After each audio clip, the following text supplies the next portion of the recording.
បាទសួស្តីបងប្អូនជាទីគោរពនិងជាទីមេត្រីបាទខាងមុខនេះគឺខ្លងទ្វារនៃវត្តរោងពិសីជ័យឧត្តមឬហៅថាវត្តរងវាលបាទវត្តនេះបច្ចុប្បន្នស្ថិតនៅឃុំឡុងហេប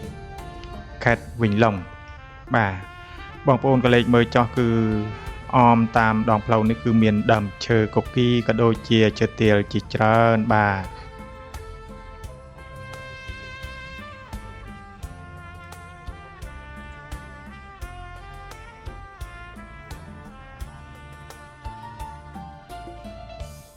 វត្តរងវាលនេះក៏បានកសាងនៅ